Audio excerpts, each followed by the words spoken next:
say everything that I like in a sports car. All the cars I've ever had, except for one, was low to the ground, high revving. Some of them front wheel drive, most recently rear wheel drive.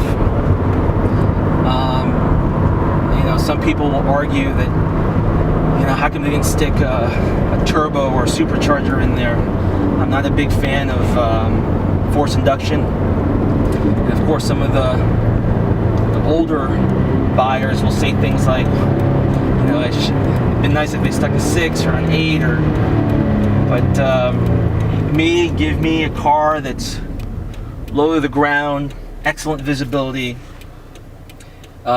with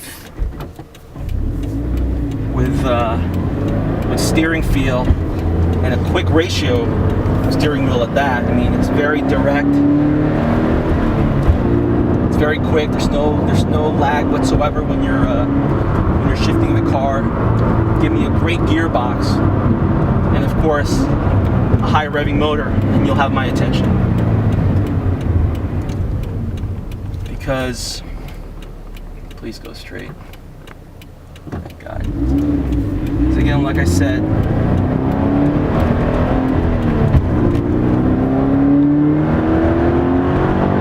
stability system's off.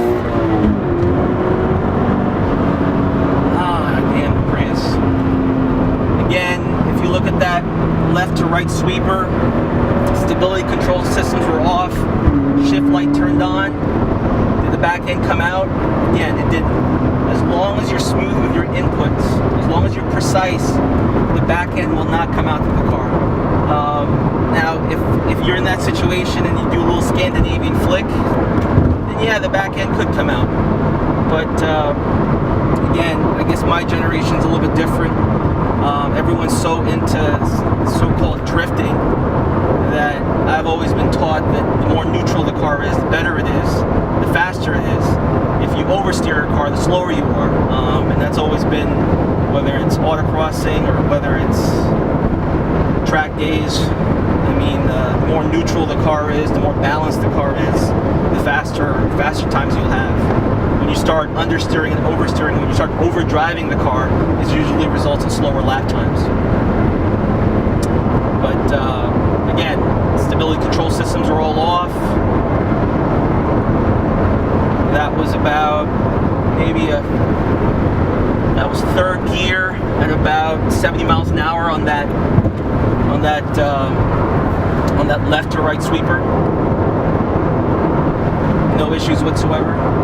No hit, no oversteer.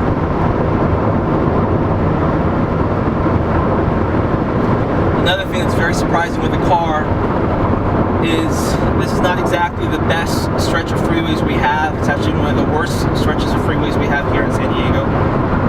But for a sports car, it actually rides pretty nice. Generally, with a lot of sports cars today, you tend to sacrifice ride quality for handling.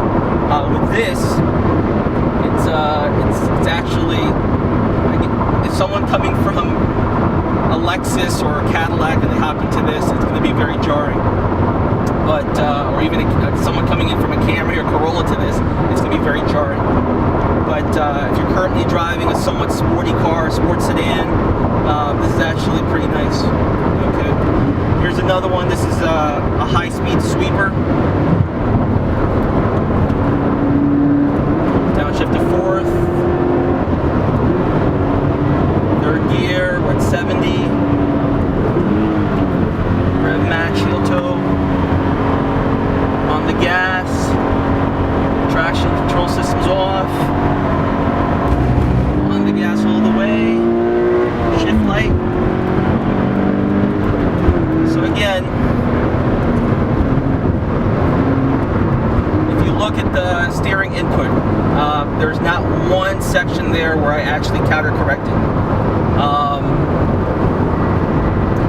So again, this video is to show that this car doesn't necessarily want to oversteer every opportunity it gets once the stability controls are off.